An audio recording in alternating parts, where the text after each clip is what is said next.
골로새서 3장 15절부터 17절까지 우리 함께 합독합니다. 그리스도의 평강이 너희 마음을 주장하게 하라. 너희는 평강을 위하여 한 몸으로 부르심을 받았나니 너희는 또한 감사하는 자가 되라. 그리스도의 말씀이 너희 속에 풍성히 거하여 모든 지혜로 피차 가르치며 권면하고 시와 찬송과 신령한 노래를 부르며 감사하는 마음으로 하나님을 찬양하고 또 무엇을 하든지 말에나 일에나 다 주 예수의 이름으로 하고 그를 힘입어 하나님 아버지께 감사하라. 할렐루야. 이 사람 인사합니다. 잘 되고 있습니다. 잘 될 줄로 믿습니다. 기도하고 순종하면 더 잘 됩니다. 오늘은 인생 최고의 날입니다. 인생 최고의 축복은 예수 믿는 것입니다. 할렐루야. 우리가 예수 그리스도를 믿음으로 새 사람이 되었죠. 새 사람이 된 성도는 그리스도의 평강이 내 마음을 주장해야 된다. 무엇이 내 마음을 주장해야 된다? 그리스도의 평강이. 그러니까 예수를 믿고 나면 그리스도의 평강이 내 마음을 딱 주장해서 사로잡아야 됩니다. 우리 예수 그리스도를 믿기 전에는 세상의 온갖 잡다한 것이 내 마음을 주장하고 다스렸습니다. 그래서 내가 예수를 믿음으로 새 사람이 된 성도는 언제나 내 마음이 무엇이 주장하고 있지? 지금 여러분의 마음을 무엇이 주장하고 있습니까? 우리 예수 그리스도를 믿고 나서는 그리스도의 평강이 내 마음을 주장해야 되는데, 왜냐하면 우리가 예수 그리스도를 믿을 때 주께서 우리에게 말씀하시기를 내가 너에게 평안을 주노라. 내가 너에게 주는 것은 세상이 주는 것과 같지 아니하니라. 너는 마음에 근심하지도 말고 두려워하지도 말라. 요한복음 14장 27절에서 말씀하셨어요. 그러니까 우리가 예수를 믿는 순간 그리스도께서 우리에게 주신 것은 그리스도의 평강입니다. 그러니까 우리의 마음이 평강이 주장되어져야 한다. 그런데 우리가 늘 그렇게 그리스도의 평강이 나를 주장하는 것이 아니고, 그리스도의 평강이 나를 주장하면 나 마음이 다 평안한 거예요. 세상이 뒤집어져도 괜찮고 이래도 괜찮고 저래도 괜찮고 마음이 너무 평안한 거예요. 마치 태풍 속에 저 하늘 위에 궁창은 조용한 것처럼, 고요한 것처럼 말이에요. 무슨 일이 일어나도 그리스도의 평강이 내게 가져가니까 그게 요동하지 않는 거예요. 그게 그리스도의 평강입니다. 이 평강이 있으면요, 태산 같은 일을 만나도 움직이지 않습니다. 그런데 이 평강이 살아가다 보면 내 속에 그런 평강이 있었는데 그 평강이 다 빼앗기는 거예요. 무엇이 내 평강을 빼앗아가지요? 내 평강을 빼앗아가는 것은, 그리스도의 평강을 빼앗아가는 것은 다른 것이 아니고 염려와 근심이 그리스도께서 주시는 평강이 나를 주장하지 못하도록 다 빼앗아가는 거예요. 자, 그러면 염려와 근심이 찾아오면 그리스도의 평강이 내 속에 있는 것이 아니고 그리스도의 평강이 다 날아가 버리는데, 그럼 다시 그리스도의 평강이 내 속에 와야 되잖아요. 그럼 무엇으로 말미암아 그리스도의 평강이 다시 내 속에 내 마음을 주장할 수 있도록 할 수 있습니까? 그 방법이 무엇입니까? 그 방법을 성경은 기도라고 말씀하고 있습니다. 뭐라고 말씀하고 있다? 기도. 그러니까 내 속에 평강이 없는 것은 염려와 근심 때문에 평강이 없는 것인데, 그 염려와 근심을 사라지게 할 수 있는 것은 다른 것이 아니라 기도라고 하나님 우리에게 말씀하고 있습니다. 그래서 빌보서 4장 6절 7절 아무것도 염려하지 말고 다만 모든 일에 기도와 간구로 너희 구할 것을 감사함으로 하나님께 아뢰라. 그리하면, 그랬습니다. 접속사지요. 아무것도 염려하지 말고 다만 모든 일에 기도와 간구로 너희 구할 것을 감사함을 하나님께 아뢰라. 그리하면 모든 지각에 뛰어난 하나님의 무엇이 평강이 너희 마음과 생각을 지켜주셨어. 다시 그리스도의 평강이 나를 주장하게 됩니다. 우리의 삶들 속에 아니 내가 예수를 믿고 나서 예수 믿고 난 내 삶 속에 그리스도의 평강이 주장해야 되는데 그리스도의 평강이 주장하지 못하도록 아까 논심하기는 끊임없이 염려와 근심을 우리에게 갖다 줍니다. 그 염려와 근심을 기도로 이기지 못하면 늘 내 마음 가운데 평강이 나를 주장하는 것이 아니고 염려와 근심이 나를 주장해서 내 뼈가 마르는 거예요. 내 삶이 핍절한 거예요. 감사가 없는 거예요. 감격이 없는 거예요. 늘 불평이요. 늘 원망이요. 그리고 우리는 그리스도의 평강이 내 마음을 주장해야 되는데 그 염려와 근심 때문에 그리스도의 평강이 나를 주장하지 못할 때 그리스도의 평강이 내 속에 가득할 때까지 그리스도의 평강이 나를 주장할 때까지 우리는 기도해야 되는 줄로 믿습니다. 그리스도의 평강이 나만 주장하는 것이 아니고 그리스도의 평강이 교회를 주장해야 합니다. 그리스도의 평강이 내 삶도 주장해야 되고 내 마음도 주장해야 되고 그리스도의 평강이 무엇을 주장해야 된다? 교회를 주장해야 됩니다. 교회는 그리스도의 평강이 가득해야 합니다. 그래서 교회 들어와 보면 이 교회가 그리스도의 평강이 가득한가 안 한가 영적으로 깨달아집니다.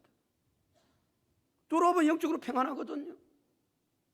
영적으로 내 마음이 평안하고 그래야 하나님 앞에 나와서 예배드리는 것이 예배가 되어지는 것인데 성도들끼리 싸우고 분쟁하고 분열하고 악의다툼하고 미워하고 이런 교회 들어와 보면 하나님의 평강이 하나도 없는 거예요. 평강이 느껴지지는 않는 거예요. 들어와 보면 영적 분위기가 대변에 느껴져요. 아까는 심하기는 끊임없이 성도와 성도끼리 싸우고 분쟁하고 분열하고 악의다툼하고 대부분이 뭐 때문에 싸우죠? 대부분에 싸우는 것은 옳고 그름 때문에 싸웁니다. 네가 옳라 내가 옳라. 네가 하는 것이 잘못되었다. 아니 네가 하는 것이 잘못되었다. 교회의 싸움은 분쟁은 옳고 그름 때문에 싸웁니다. 옳고 그름이 중요하지만 옳고 그름보다 더 중요한 것은 그리스도의 평강이 더 중요합니다. 그리스도의 평강 말이에요. 가정도 마찬가지죠. 가정에서도 네가 옳다 내가 옳다 아내가 옳다 남편이 옳다 싸워봐요. 그게 무슨 이득이 있습니까? 마귀가 좋아하는 대로 하는 것이지. 그때 언제나 우리는 생각해야 됩니다. 무엇이 가정을 주장할 수 있도록 그리스도의 평강이 가정을 주장할 수 있도록 내 개인의 마음, 가정, 교회는 특별히 그리스도의 평강이 주장해야 되는 이유는 에베소서 4장 3절 평안에 매는 줄로 성령이 하나 되게 하신 것을 힘써 지키라 말씀하고 계시기 때문입니다. 우리가 예수 그리스도를 믿음으로 새 사람이 된 성도는 감사하는 자가 되어야 합니다. 뭐하는 자가 되어야 된다? 감사하는 자가 되어야 됩니다. 여기 감사하는 자가 되라는 말은 지속적으로 감사하라는 말인데 지속적으로 감사하라는 말은 항상 감사하고 범사에 감사하라는 것입니다. 오늘 우리 김유사님 찬양한 내용의 가사가 전부 다 뭡니까? 감사했죠. 하나님 감사합니다. 고난도 감사합니다. 구원받은 것도 감사합니다. 이것도 감사합니다. 저것도 감사합니다. 항상 감사, 범사에 감사. 이것이 하나님의 뜻이다 그 말이에요. 그런데 그 감사가 안 되는 거예요. 항상 감사, 범사에 감사가 안 되는 거예요. 항상 감사하고 범사에 감사할 수 있는 비결이 한 가지가 있다. 그 비결은 무엇이다? 내 모든 삶에 당연한 것을 당연한 것으로 생각하지 않는 것이다. 사람들은 다 그게 당연하다고 생각해요. 오늘도 하나님 앞에 찾아 나와서 예배드리는 것이 당연하고, 오늘도 내가 눈으로 사물을 보는 것이 당연하고, 내 귀로 말씀을 듣는 것이 당연하고, 내 입으로 말을 하는 것이 당연하고, 내가 걸어서 여기에 온 것이 당연하고, 그렇습니까? 오늘도 호흡하게 하신 하나님께 감사, 그 찬양도 있었죠. 호흡하는 것이 당연합니까? 호흡하는 것이 당연한 것이 아닙니다. 심장이 멈춰지면 호흡은 끝나는 것입니다. 그냥 하나님께서 은혜를 주셔서 단 1분도 우리의 심장이 멈춰지지 않고 정지되지 아니하고, 오늘도 끊임없이 하나님께서 우리의 심장을 주장하셔서 내가 오늘도 숨쉬고 이렇게 살아있는 것이 하나님의 은혜인 줄로 믿습니다. 이게 무엇이 아니다? 당연한 것이 아닙니다. 우리는 당연한 것을 당연한 것이라고 생각하니까 오늘도 일어나서 호흡하는 것에 대해서 하나님, 내가 오늘도 호흡할 수 있도록 은혜를 주신 것을 감사합니다. 그런 감사를 여러분 새벽에 일어나서 하나님 앞에 감사를 해봤습니까? 당연하다고 생각하는, 당연하다. 그게 당연한 것입니까? 내가 눈으로 사물을 볼 때마다 하나님, 오늘 내가 눈으로 사물을 볼 수 있도록, 가을을 볼 수 있도록, 저 푸른 하늘을 볼 수 있도록, 오늘도 하나님께서 내가 길을 주셔서 오늘 우리 김집사님 찬양하는 그 찬양의 소리를, 아름다운 찬양의 멜로디를 들을 수 있도록 하나님 은혜를 주신 것을 감사합니다. 그 들을 수 있는 것이 당연한 것입니까? 그러니까 내가 한 걸음 한 걸음 발길을 떼어놓을 때마다 이것이 당연한 것이 아니고 이것이 하나님의 은혜임을 깨달아질 때 우리는 항상 감사하고 범사에 감사할 수 있는 줄로 믿습니다. 그러나 당연한 것을 당연한 것으로 생각하지 않는 것이 얼마나 우리에게 중요하다는 사실을 깨달아야 합니다. 사랑하는 성도 여러분, 우리 예수 그리스도를 믿음으로 내가 새 사람이 된 성도로서 첫 번째, 그리스도의 평강이 나를 주장하도록. 아멘이나 좀 하지. 무엇이 나를 주장하도록? 그리스도의 평강이 나를 주장하도록. 내 개인뿐만 아니라 그리스도의 평강이 우리의 가정도 교회도 주장할 수 있도록. 예수 그리스도를 믿음으로 내가 새 사람이 되었는데 언제나 감사할 수 있도록, 항상 감사하고 범사에 감사할 수 있도록, 항상 감사, 범사에 감사할 수 있는 것은 비결이 한 가지밖에 없다. 그게 무엇이다? 당연한 것을 당연한 것으로 생각하지 않는 것이다. 이런 멋있는 능력 있는 삶을 살아갈 수 있는 우리 모든 성도들이 다 될 수 있기를 예수 그리스도 이름으로 축복합니다. 16절 다 같이 보실까요? 16절 다 같이 읽겠습니다. 시작.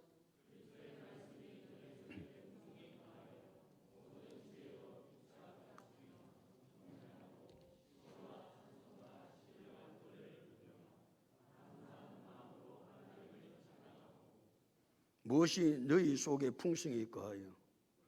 그리스도의 말씀이 너희 속에 풍성히 거하여 그랬습니다. 무엇이 우리 속에 풍성히 거해야 된다고요? 그리스도의 말씀이 내 속에 풍성하게 거해야 합니다. 이게 그리스도의 말씀은 그리스도께서 주신 교훈을 좁게는 그리스도께서 주신 교훈이지만 넓게는 성경 전체, 하나님의 말씀 전체를 말합니다. 그리고 우리 성도들 마음속에는 다른 것이 풍성하게 가면 안 됩니다.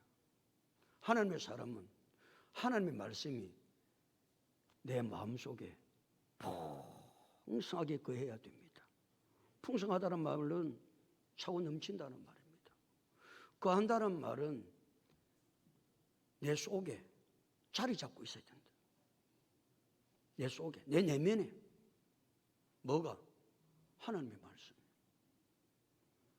근데 신앙생활은 했는데 하나님의 말씀은 내 속에 풍성히 거하지도 않고 세상의 엉뚱한 것만 내 속에 가득히 들어온 것, 욕심, 세상 끝, 그건 얼마나 가득해가지고 입만 열면 그것은 얼마나 잘 말하는지 몰라요. 입만 열면 그런 소리 나는 거야. 입만 열면. 뭐 주식값이 얼마나 올랐단다, 아파트 값이 여기는 비싼다단다, 뭘 그렇단다. 뭘 그래?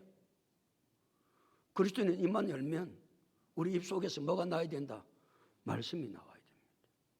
그러니까 하나님의 말씀이 내 속에 어떻게 거해야 된다? 풍성히 거해야 됩니다. 풍성히. 하나님 내 속에 말씀이 풍성히 거할 수 있는 방법이 뭡니까? 어떻게 할 때 여러분 말씀이 여러분 속에 풍성히 거하지요? 말씀의 손밖에 없습니다. 말씀의 손. 말씀의 손 우리 한번 오랜만에 해볼까요? 말씀의 손.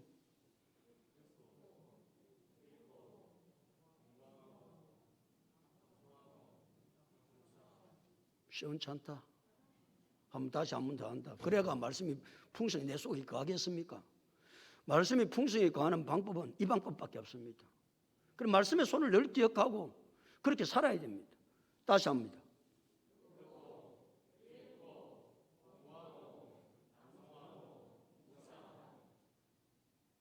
그 방법밖에 없습니다.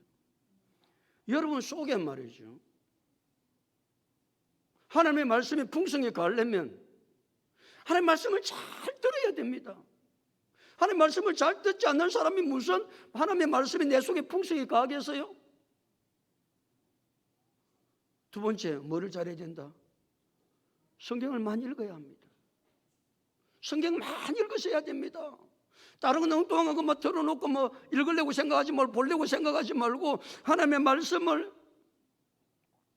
하루에 최소한 10장 이상은 읽어요. 10장 이상은. 성경을 말이죠. 어떤 사람은 3장 읽으면 된다 그러는데 3장 읽어가지고 그 정도 돼가지고 하나님의 말씀이 내 속에 풍성히 가지 않습니다. 한 10장 이상은 읽어야 돼요. 10장 이상. 10장 이상. 풍성히 가려면. 그 다음에 세 번째 뭐 해야 된다? 하나님의 말씀을 열심히 말씀이 그런가요? 공부를 해야 합니다. 열심히 해야 됩니다. 네 번째는 뭐 해야 된다? 하나님의 말씀을 많이 암송해야 합니다. 하나님의 말씀을 말이죠. 영어 단어를 외우듯이 하나님의 말씀을 써가지고 그 말씀을 여러분 하루 종일 다른 것 하지 말고 그 말씀을 좀 오늘도 주신 말씀 그렇게 될 때 그 말씀이 뭐가 되면 묵상이 되죠. 묵상이 됩니다.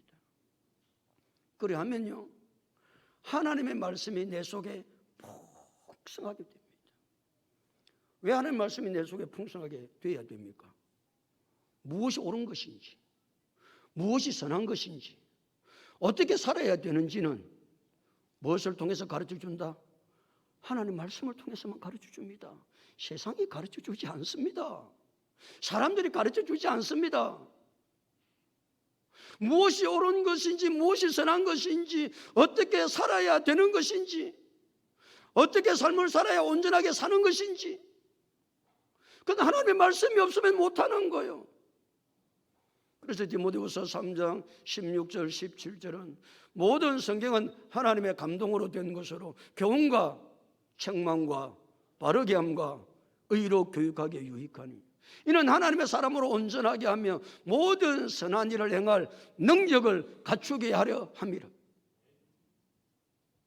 하나님의 말씀이 모든 성경을 교훈합니다. 책망합니다. 바르게 합니다. 의로 교육하기에 유익합니다. 그래서 이는 하나님의 사람으로 온전하게 하며 모든 선한 일을 행할 능력을 갖추기 위해서 말씀이 필요한 것입니다. 그러니까 말이에요. 하나님의 말씀이 내 속에 풍성히 거해야 그런 역사를 이루고 갈 수 있습니다. 또 하나님의 말씀이 내 속에 풍성히 거해야 이 캄캄하고 어두운 세상 가운데 그 말씀이 등불 되어져서 내 길을 비춰주시고 그래서 내가 이렇게 가야 된다 저렇게 가야 된다 이 흑암 같은 캄캄한 세상에 하나님의 말씀이 아니면 빛이 없습니다. 하나님의 말씀만이 빛입니다. 그래서 시편 119편 105절은 주의 말씀은 내 발의 등이요 내 길의 뭐니다? 빛입니다. 주의 말씀만이 내 발의 등이요 내 길의 빛입니다. 모든 사람은 복을 받고 살고 싶어 합니다. 어떻게 할 때 복을 받고 살죠? 복된 사람이 되죠. 복된 사람이 되는 비결은 내 속에 하나님의 말씀이 풍성히 거해야 복된 삶이 됩니다. 그래서 시편 1편 1절부터 3절에 뭐라고 말씀하고 있습니까? 복 있는 사람은 악인들의 꾀를 따르지 아니하며 죄인들의 길에 서지 아니하며 오만한 자들의 자리에 앉지 아니하고, 그렇게 하려면 어떻게 해야 되지요? 2절, 오직 여호와 율법을 즐거워하여 그의 율법을 뭐 한다고요? 주야로 묵상합니다. 오직 여호와 율법을 즐거워하여 그의 율법을 주야로 묵상하는도다. 그래서 3절에 그는 시냇가에 심은 나무가 철을 따라 열매를 맺으며 그 잎사귀가 마르지 아니함 같으니 그가 하는 모든 일이 다 마도다 형통하리로다. 할렐루야. 그러니까 내 삶 속에 다른 것이 잡다한 것이 내 속에 풍성히 가도록 하지 말고, 우리 하나님의 사람 아니고 하나님의 사람. 하나님의 사람은 하나님의 말씀이 내 속에 풍성하게 거해야 되는 줄로 믿습니다. 그러기 위해서는 방법은 뭐밖에 없다? 말씀의 손밖에 없습니다. 어떻게든 말씀을 잘 듣고, 어떻게 해서 말씀을 읽으려고 애를 쓰고, 어떻게든 말씀을 공부하고, 어떻게 해서 이제 말씀을 좀 암송하고, 그 말씀이 암송이 되어져야, 그래야 그 말씀이 묵상이 되어져서 능력 있는 삶을 살아가지, 하나님의 역사를 이루어가지. 그것도 안 되는데 뭐가 되겠어요? 예수 그리스도를 믿음으로 새 사람이 된 성도는 내 마음속에 뭐가 풍성해져야 된다? 하나님의 말씀이 풍성히 거해야 되는 줄로 믿습니다. 그래서 16절 보십시오. 그리스도의 말씀이 내 속에 풍성히 거하여, 그 다음 읽습니다. 시작. 모든 지혜로 피차 가르치며 권면하고 됐습니다. 모든 지혜로 피차 가르치며 권면하고. 이제 성도들을 이제 가르치고 권면하려면 만나야 되잖아. 만나요. 그걸 우리는 교제라고, 교제. 성도들이 교제가 지금 잘 일어나지 않습니다. 이제 그래도 많이 좋아졌죠. 교제. 성도들이 교제를 합니다. 여러분, 성도들이 교제를 할 때 가르쳐야 될 것은 가르쳐줘야 되잖아요. 또 권면할 것은 권면해야 되잖아요. 책망할 것이 있으면 책망도 해야 되잖아요. 피차 가르치며 그랬습니다. 가르칠 때 일방적으로 한 사람만 가르치는 것이 아니고 또 상대방도 가르치는 것이죠. 신앙생활 오래 한 사람만 가르치는 것이 아니고 신앙생활 오래 하지 아니해도 그 사람이 하나님의 말씀을 깨달으면 가르칠 수 있죠. 할아버지가 3살 손자한테 배울 것이 있다고 그러잖아요. 할아버지 3살 손자한테 배울 것이 있는 거. 저도 우리 손녀가 3살인데 우리 손녀한테 배울 게 참 많습니다.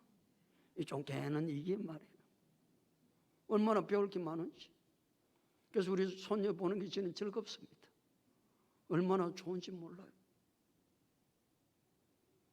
그럼 우리가 가르칠 때 뭘 가르칩니까? 세상 상식 가지고, 세상의 경험 가지고 가르칠 때 무엇으로 가르쳐야 된다? 하나님의 말씀으로 가르쳐야 된다. 자, 하나님의 말씀을 여러분 성도가 교제를 할 때 가르치려면 내 속에 그 하나님의 말씀이 어떻게 돼야 말씀으로 가르치죠? 풍성히 구해야 말씀을 가르치든지 말든지 하지. 내 속에 하나님의 말씀도 없는데 뭐 성경책을 가지고 다니는 것도 아니잖아요. 성경책도 가지고 만났어요. 둘이서 만나서 이런저런 교제를 해요. 그럼 이제 가르쳐야 될 감동이 오는 거예요. 그럼 뭘 가지고 가르치느냐? 세상의 경험 가지고 가르치는 것이 아니고 말씀을 가지고 딱 가르치는 거예요. 그 말씀 10편 1편 1절 3절에 하나님 복 있는 사람이 그렇다고 말씀하고 아니냐. 이 복이 그런 게 복이 아니고 그걸 따라가는 것이 복이 아니고 하나님의 말씀만에 거하고 그 율법을 즐거워하고 그 율법을 주야로 묵상하는 것이 복이다. 그럴 때 하나님께서 철을 따라 가시를 맺으며 그 잎사귀가 마르지 않으면 같이 그가 하는 모든 일이 다 행통하다고 하나님 말씀 안 했냐? 말씀을 가지고 가르치는 거예요. 건면을 할 때도 무엇으로 건면한다? 말씀을 가지고 건면하는 거예요. 엉뚱한 이야기에 살지 말고 하나님의 말씀만이 능력입니다. 그를 변화시킬 수 있는 건 말씀입니다. 그러니까 상대방을 건면하려고 해도 내한테만 말씀이 있어야 건면을 하든지 말든지 하지. 내 속에 하나님의 말씀이 없는데 무슨 상대방을 건면을 해요? 맨날 건면을 한다는 게 엉뚱한 소리만 하셨다고 오는 거죠.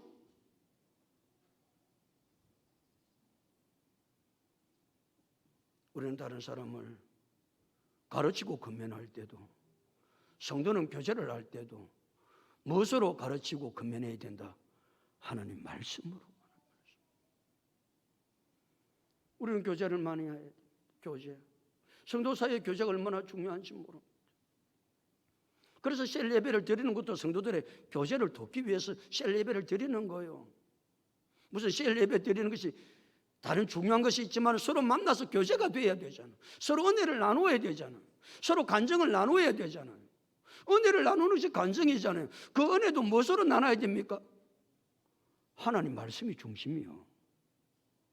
하나님 말씀을 통해서 은혜 받은 것, 하나님 일하심의 역사, 내 속에 하나님께서 어떻게 그 말씀 속에 역사하시고 일을 하셨는가? 지 자랑이 아니고, 간증은 자기 자랑이 아닙니다. 내 속에서, 내 삶 속에서 하나님의 말씀이 어떻게 역사해 주셨는가에 대한 간증, 그것이 은혜잖아요. 다른 사람을 가르치고 다른 사람을 건면을 하려면 그 사람이 상황 속에 적절한 것을 해야 되니까 무엇을 해야 되느냐? 지혜로 해야 됩니다. 지혜. 그래서 모든 지혜로 피차 가르치며 건면하고 그랬습니다. 지혜가 없으면 안 되는 거예요. 그러니까 우리가 다른 사람을 가르치고 건면할 때도 하나님이 주시는 지혜를 가지고 해야 되기 때문에 그 지혜는 누가 주신다? 하나님이 주시니까. 그래서 야고보서 1장 5절 7절에 너희 중에 누구든지 지혜가 부족하거든 모든 사람에게 후히 주시고 꾸짖지 아니하시는 하나님께 구하라. 그리하면 주시리라. 오직 믿음으로 구하고 조금도 의심하지 말라. 의심하는 자는 마치 바람에 밀려 요동하는 바다 물결 같으니 이런 사람은 무엇인지 주께 얻기를 생각지 말라고 그랬어요. 사랑하는 성도 여러분, 우리는 성도들과 늘 교제를 해야 됩니다. 교제를 할 때 다른 것 가지고 교제하는 것이 아니고, 은혜를 나눌 때 다른 것 가지고 은혜를 나누는 것이 아니고, 언제나 중심은 무엇이 있어야 된다? 하나님의 말씀이 있어야 된다. 그러기 위해서는 중요한 게 무엇이다? 내 속에 하나님의 말씀이 어떻게 해야 된다? 풍성히 거해야 됩니다. 내 속에 말씀이 없는데 누구한테 말씀을 가르치며 누구한테 말씀을 가지고 권할 수 있겠습니까? 안 된다. 불가능하다. 그래서 예수 그리스도를 믿음으로 새 사람이 된 성도는 내 마음속에 다른 것으로 가득 채우려고 하지 말고 하나님의 말씀으로 풍성히 하나님의 말씀이 가도록 그런 삶을 살아갈 수 있기를 예수님의 이름으로 축복합니다. 다시 16절. 그럴 말씀이 너희 속에 풍성히 가하여 모든 지혜로 피차 가르치며 건면하고 그 다음에 읽습니다. 시와 찬송과 신령한 노래를 부르며 됐습니다. 무엇으로 노래를 부르라고요? 시와 찬송과 신령한 노래를 부르며 그랬습니다. 시는 구약의 시편을 말합니다. 구약의 시편. 그리고 구약의 시편에 대한 이 찬양이 얼마나 많은지 모릅니다. 구약의 시편을 해서 뭐 어떤 사람은 시편 자체만 그냥 흥얼거리도 찬양이 된다고 그래요. 시편 자체만. 시편 자체가. 그 다음에 찬송은 그리스도를 믿는 성도들이 자기가 각자 하나님께서 주시는 영감을 가지고 작사 작곡을 해가지고 부르는 것이 찬송이죠. 신령한 노래는 뭐냐? 신령한 노래냐? 신령한 노래는 하나님 자신을 찬양하고 높이는 것이 신령한 겁니다. 이걸 이제 구분해서 딱딱 말하기는 어렵지만 이 모든 것을 다 통틀어서 뭐라고 그러냐? 찬양, 그렇게 말합니다. 찬양이 무엇이냐? 그리스도의 입술의 열매요. 하나님을 예배하는 것이 찬양이다. 찬양은 예배입니다. 예배. 이런 찬양은 그냥 노래가 아닙니다. 찬양이 언제나 예배라는 사실을 기억해야 됩니다. 그리고 우리가 하나님 앞에 나와서 교회에 와가지고 말이죠, 찬양으로부터 시작해서 뭐가 시작되는 겁니까? 예배가 시작되는 겁니다. 어떤 사람은 찬양을 안 해요. 찬양은 내가 얼마나 곡조를 잘 맞추어서 하는 것이 중요한 것이 아니고, 찬양은 예배이기 때문에 때로는 내가 곡조가 잘 안 맞을 수도 있지. 저도 찬양을 참 못합니다. 저도 찬양을 못해요. 음정이 잘 맞지는 않습니다. 그래도 저는 음정이 맞든지 안 맞든지 찬양합니다. 그것이 뭐이기 때문에? 예배이기 때문에. 예배입니다, 예배. 그러니까 찬양을 드리는 자체가 예배라는 사실을 언제나 기억하고, 예배를 어떻게 드려야 됩니까? 내 온 마음과 정성을 다해서 예배를 드려야 되죠. 그래서 찬양을 할 때도 내 온 마음과 정성을 다해서 하나님을 찬양해야 됩니다. 그래야 그 예배를 하나님이 받으시죠.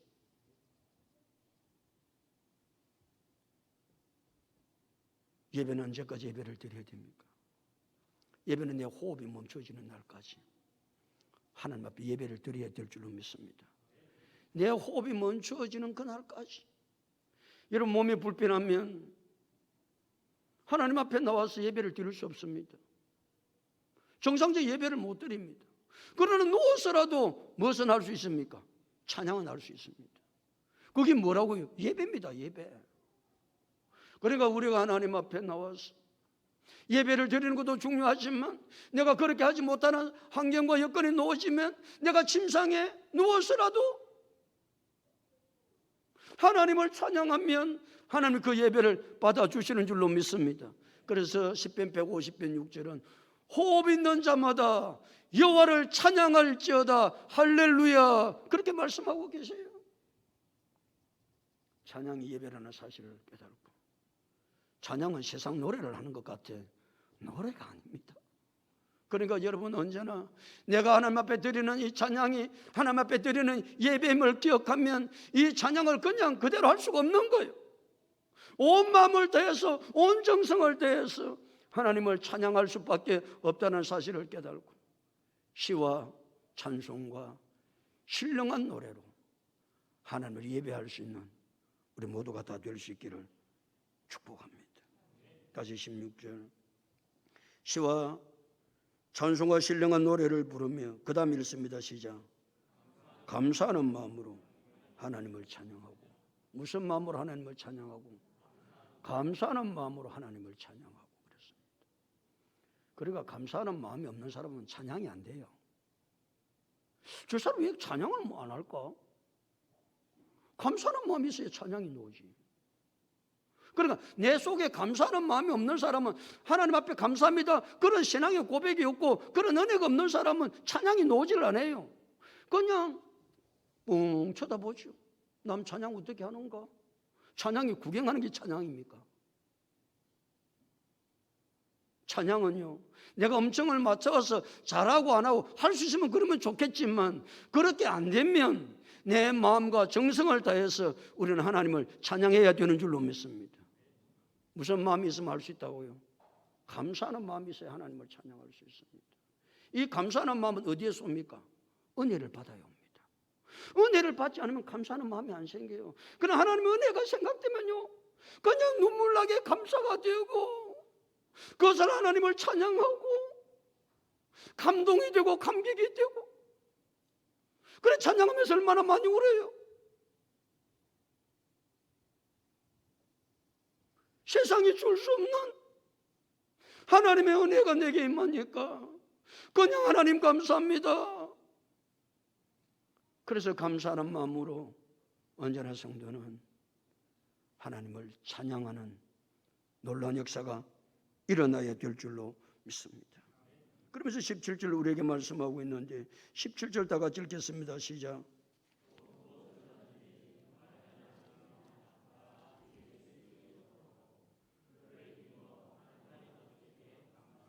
또 무엇을 하든지 말해나 이래나 다 무엇을 하고? 주 예수의 이름으로 하고 그랬어요. 무엇을 하든지 말해나 일어나 다 주 예수의 이름으로 하라고 했습니다. 그 말은 예수 그리스도가 내 삶의 중심이 되어야 된다 그 말입니다. 복잡하게 얽혀 있지만 간단하게 말하면 그리스도가 내 삶에 뭐가 되어야 된다? 중심이 되어야 됩니다. 내 삶의 중심은 내가 아닙니다. 왜 내 삶의 중심이 예수 그리스도가 되어야 되는가? 내가 예수를 믿는다고 고백했을 때 내가 주인 삼은 모든 건 다 내려놓고 내 삶의 주인은 예수 그리스도이십니다. 이게 신앙의 고백입니다. 그러니까 내가 예수를 믿는다는 것은 내 삶의 중심에서 예수 그리스도의 삶의 중심으로 옮겨가는 것이 예수 믿는 것입니다. 그러니까 예수 그리스도가 내 삶의 중심입니다. 그렇게 고백하고 신앙생활을 하는 것입니다. 또 뿐만 아니라 내가 예수를 믿는 순간 나는 죽고 내 속에서 그리스도만 살아 계시니까 우리의 삶의 중심은 예수 그리스도이 된다. 내가 예수를 믿는 순간 나는 뭐하고? 나는 죽고 없습니다. 예수 믿는다는 것은 나는 없는 겁니다. 그래서 예수 믿을 때 자꾸 뭘 하지 말라고 그럽니까? 나가 아니고 예수 그리스도께서 주께서. 그래서 사도 바울은 갈라디아서 2장 20절에서 내가 그리스도와 함께 뭐 했다고요? 십자가에 못 박혔나니. 그 말은 나는 뭐 했다? 죽었다 그 말 아닙니까? 사도 바울은 내가 그리스도와 함께 십자가에 못 박혔나니 그런즉 이제는 내가 사는 것이 아니요 오직 내 안에 누가 사시는 것이라? 그리스도께서 사시는 것이라고 그랬잖아요. 그게 예수 믿는 것이다 그 말이에요. 예수를 믿는다는 것은 나는 죽고 내 속에 누가 사는 것이다? 그리스도가 사는 것이요. 그래서 우리의 삶의 중심은 누구일 수밖에 없다? 예수 그리스도밖에 없는 거예요. 그래서 우리는 갈라디아서 2장 20절을 많이 묵상해야 되는 거예요. 내가 그리스도와 함께 십자가에 못 박혔나니 그런즉 이제는 내가 사는 것이 아니요 오직 내 안에 그리스도께서 사시는 것이라. 이제 내가 육체 가운데 사는 것은 나를 사랑하사 나를 위하여 자기 자신을 버리신 하나님의 아들을 믿는 믿음 안에서 사는 것이라. 그러니까 우리 성도는 언제나 내 삶의 중심이 오늘도 예수 그리스도인가? 아니면 내 삶의 중심이 내인가? 내 삶의 중심이 세상 것인가? 우리가 예수 그리스도를 믿음으로 새 사람이 된 성도는 내 삶의 중심이 누구여야 된다? 예수 그리스도여야 된다는 사실을 언제나 잊지 말고 신앙생활 잘할 수 있기를 축복합니다. 다시 17절 또 무엇을 하든지 말해내는 다 주 예수 이름으로 하고 그 다음에 같이 읽습니다. 시작. 그를 힘입어 하나님 아버지께 감사하라. 무엇을 힘입어? 그를 힘입어. 그가 누굽니까? 예수 그리스도입니다. 예수 그리스도를 힘입어 어떻게 하라? 하나님 아버지께 감사하라 그 말. 예수 그리스도를 힘입어라는 말은 예수 그리스도가 중보자가 되어서 예수 그리스도가 중재자가 되어서 예수 그리스도로 말미암아 그런 말입니다. 우리 예수 그리스도를 말미암아 좋은 거는 아무것도 할 수가 없습니다. 오늘도 우리가 하나님 앞에 나와서 예배를 드릴 수 있는 것도 누구로 말미암아 예배를 드리는 겁니까? 예수 그리스도로 말미암아 예배를 드리는 겁니다. 예수 그리스도가 하시면 아니면 하나님 앞에 나올 수가 없습니다. 그래서 요한복음 14장 6절에 뭐라고 말씀하고 계십니까? 예수께서 이러시되 내가 곧 길이요 진리요 생명이니 나로 말미암지 않고는 아버지께로 올 자가 있다 없다? 없다 그랬습니다. 우리가 늘 기도해야 합니다. 아무리 우리가 장시간 2시간 3시간 기도했다 할지라도 언제나 기도할 때는 누구의 이름으로 기도해야 되죠? 예수 그리스도 이름으로 기도해야 됩니다. 왜? 예수 그리스도가 중보자가 되지 아니하시면 중재자가 되지 아니하시면 그의 이름을 힘입지 아니하면 우리의 기도는 다 헛것입니다. 그래서 예수님께서 요한복음 16장 24절에 지금까지는 너희가 내 이름으로 아무것도 구하지 아니하였으나 지금까지는 너희가 내 이름으로 아무것도 안 구했다는 거예요. 구하라 그리하면 받으리니 너희 기쁨이 충만하리라 말씀하셨습니다. 우리는 예수 그리스도를 힘입지 않고는 할 수 있는 것이 있다 없다? 아무것도 없다. 그래서 요한복음 15장 5절은 나는 포도나무의 너희는 가지라. 그가 내 안에 내가 그 안에 거하면 사람이 열매를 많이 맺나니 나를 떠나서 너희가 뭐 한다고요? 아무것도 할 수 없다. 예수를 떠나서는 아무것도 할 수 없습니다. 예수 그리스도를 힘입지 않고는 아무것도 할 수 없습니다. 그래서 그를 힘입어 하나님 아버지께 감사하라. 15절은 감사하는 자가 되라고 그랬고 16절의 마지막에는 감사하는 마음으로 하나님을 찬양하라고 그랬고 17절 마지막에는 그를 힘입어 하나님 아버지께 감사하라. 또 감사, 또 감사, 또 감사. 우리가 예수를 믿고 신앙생활하고 새 사람이 되었다는 그 놀라운 사건 앞에 우리가 할 수 있는 것이 뭐밖에 없습니까? 감사밖에 없는 거예요. 감사. 그래서 감사합니다, 감사합니다, 감사합니다. 사랑하는 성도 여러분, 우리 예수 그리스도를 믿음으로 말미암아 새 사람이 되었습니다. 내가 예수를 믿음으로 새 사람 되었습니다. 그게 구호가 아니고 새 사람이 된 사람은 어떤 삶을 살아야 되는지를 하나님 우리에게 조목조목 말씀하고 있습니다. 오늘은 특별히 무엇이 내 속에 풍성히 거해야 된다? 하나님의 말씀이 내 속에 풍성히 거해야 됩니다. 그게 하나님의 사람입니다. 하나님의 사람이라고 하면서 하나님의 말씀은 내 속에 하나도 없고 그게 무슨 하나님의 사람이에요? 그러니까 하나님의 사람은 하나님의 사람의 마음 가운데 하나님의 말씀이 풍성히 거해야 됩니다. 그렇게 할 수 있는 방법은 뭐밖에 없다? 말씀의 손밖에 없습니다. 하나님의 말씀을 잘 듣고 읽고 공부하고 암송하고 묵상하고 다른 길이 없습니다. 다른 길이. 그래야 성도들 사이에 교제를 할 때 성도들은 언제나 교제를 해야 되거든. 은혜를 나누어야 되거든요. 그걸 할 때도 무엇을 가지고 가르치고 건면해야 된다? 하나님 말씀으로. 하나님 말씀이 없는데 뭘 남을 가르치고 건면을 하겠어요? 아무것도 없는데. 뿐만 아니라 예수 그리스도를 믿고 새 사람이 된 성도는 시와 찬송과 신령한 노래를 불러야 됩니다.